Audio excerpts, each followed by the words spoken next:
Olá, hoje no dia 15 de novembro de 2022, né, 131 anos, 129 anos, aliás, da proclamação da República, ou seja, de um golpe militar que deu tanto certo, que se comemora até hoje. Eu vou falar para vocês da mais estapafúrdia história de incompetência das muitas que eu conheço do Brasil, que é a batida do casco de um navio abandonado na Baía da Guanabara, num dos pilares da ponte Rio-Niterói, tornando-a impraticável para o enorme tráfego de veículos que ela tem, pelo menos durante algumas horas na noite de ontem. Hoje, terça-feira, 15 de novembro de 2022, e eu venho aqui agradecer a você que me acompanha esse tempo todo, me dando muito prestígio, muita força, muita consideração, e eu tento retribuir, buscando a verdade sempre e agindo da forma mais independente, né?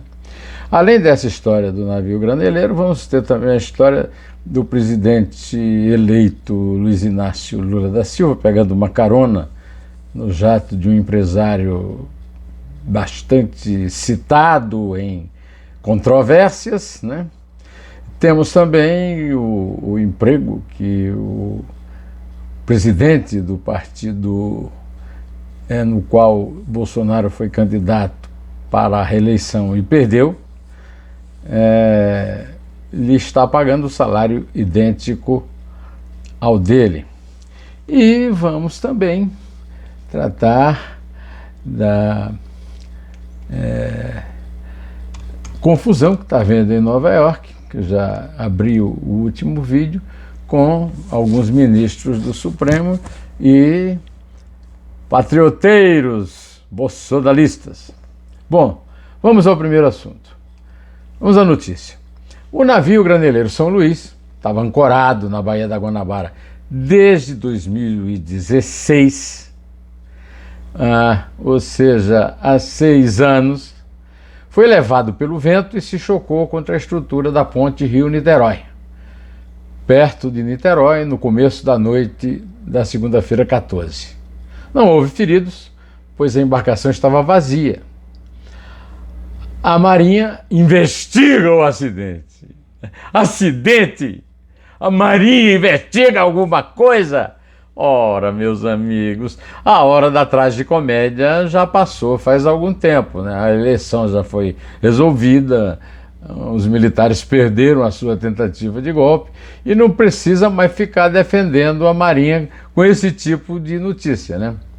Depois da colisão, a ponte foi fechada em ambos os sentidos por volta de 6h25 da tarde, na hora do rush, mas havia poucos carros, quer dizer, havia muitos carros, mas não tantos como teria normalmente, porque um feriado prolongado, as pessoas não trabalharam na segunda, muitas delas, enforcaram o feriado e não havia tantos carros assim. Depois foi liberada no prazo inesperado. Agora, uma coisa você conviver com essa notícia de que o navio estava ancorado, ou seja, estava esperando afundar há 6 anos, né?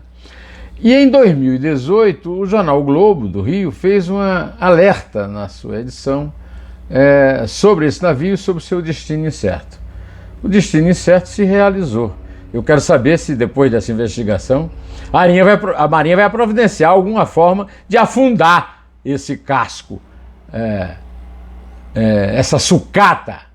Sucatas de navios são de responsabilidade da Marinha na Baía da Guanabara e já devem passar de 100, segundo o colega André Trigueiro, que trabalha na Globo News.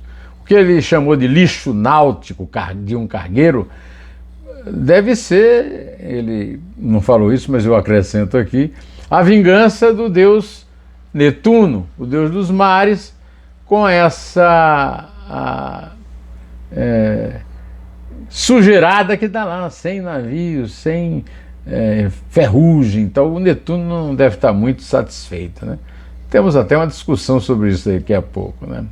Pois bem, meus amigos, a paralisação do Rio de Janeiro, da cidade, o susto, é a evidência de que a Marinha Brasileira tem muito mais a fazer do que ficar dando cobertura ao seu chefe, o ministro almirante de esquadra Almir Garnier Santos, né? E também é um outro oficial da força que tem muita força, né? Porque trabalha tão perto do Bolsonaro que no dia que o Bolsonaro fez aquele vexame de ir para o salão lá do Palácio da Alvorada fazer aquele discurso chinfrim de 22 segundos, quem estava atrás dele era o seu secretário especial de assuntos estratégicos, o secreta do presidente, que fez muito sucesso com os seus tiques faciais na função de papagaio de pirata do Bolsonaro no dia em que ele se pronunciou sobre a derrota, né? Esse rapaz, esse senhor, é secretário especial de assuntos estratégicos. Ora, veja só, e tem muito poder. Bolsonaro adora um secreta. Ele acha que governar, sobretudo, é guardar segredos por 100 anos, né? A Baía da Guanabara é assunto há muito tempo, né? A Baía da Guanabara foi alvo da atenção do grande pintor francês Paul Gauguin. Ele passou pelo Rio em uma viagem do Peru para a França, né? E amou e registrou as cores e luzes da Guanabara. Um conterrâneo dele, o Claude Lévi-Strauss, disse que parecia muito com uma boca banguela.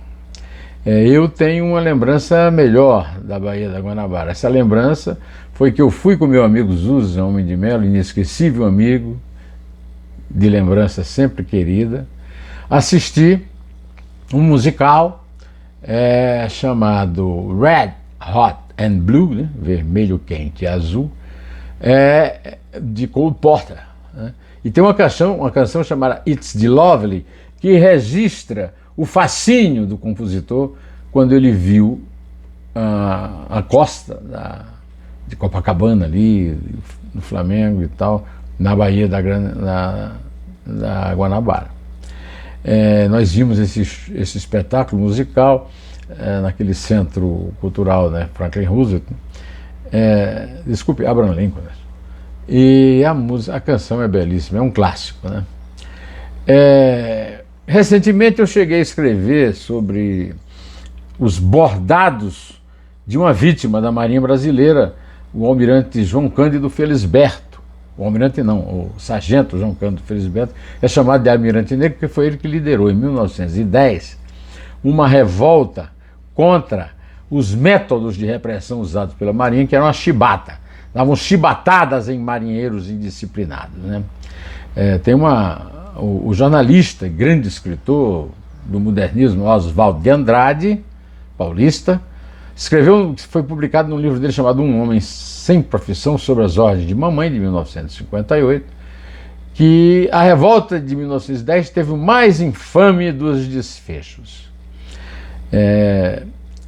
Acontece o seguinte: o legista, o Hermes da Fonseca, um marechal, não era um capitãozinho como o Bolsonaro, um marechal, que era o presidente da República, fez um acordo com os vencedores da revolta da chibata e, quando eles estavam em terra firme, os prendeu. O João Cândido, que era o líder, foi levado para o calabouço da Fortaleza de São José, na Ilha das Cobras, no litoral fluminense. E lá participou de uma tragédia terrível. Era ele e mais 17. Só ficaram vivos ele e mais um, o cabo.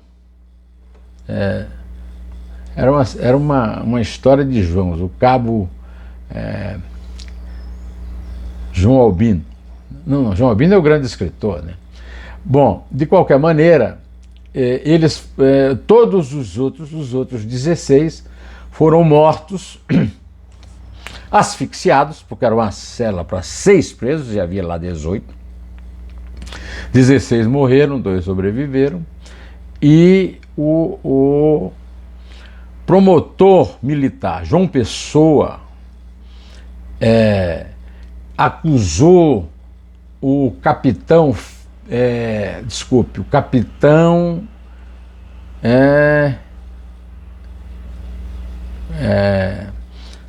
capitão de mar e guerra, né? Que era o comandante lá do calabouço, e esse almirante, esse capitão Marques da Rosa, foi absolvido, recebido em jantar pelo Hermes da Fonseca e promovido a capitão de mar e guerra, né? Ele era capitão de corveta, foi promovido a capitão de mar e guerra. O Almirante Negro foi um apelido dado ao João Cândido pelo grande escritor João do Rio, mas foi proibido pela censura da ditadura. João Bosco e Aldir Blanc compuseram uma belíssima homenagem a eles, foi gravada pela Elis Regina em primeiro lugar. Tiveram que mudar o título 2 vezes, que botaram o Almirante Negro, mas também foi censurado, porque o problema era o negro no título, e passou a ser Mestre Sala dos Mares, a música, para passar na censura. O esforço para esconder essa tragédia foi feito no Estado Novo, foi feito na ditadura militar e permanece até hoje.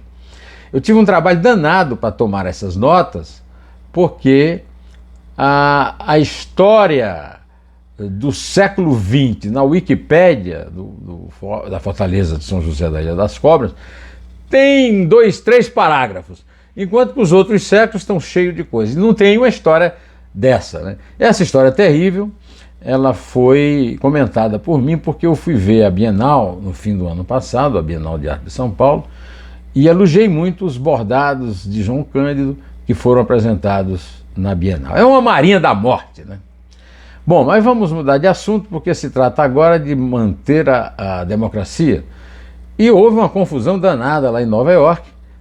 Eu gostaria de saber o que é que faziam aqueles patrioteiros bolsonaristas em Nova York, mas em resposta a eles, o presidente do Tribunal Superior Eleitoral, o ministro Alexandre de Moraes, na noite de segunda-feira, tuitou a seguinte frase: o povo se manifestou livremente e a democracia venceu. O Brasil merece paz, serenidade, desenvolvimento e igualdade social. E os extremistas antidemocráticos merecem e terão aplicação da lei penal. Eu tenho dúvida se terão, mas eu acho também que a população brasileira, para ter essa paz, precisa que cada uma autoridade fique na sua caixa, fique cada macaco no seu galho, como dizia o Jackson do Pandeiro. Eu citei esse cada um na sua caixa no título do artigo que eu publico na minha coluna semanal no Antagonista.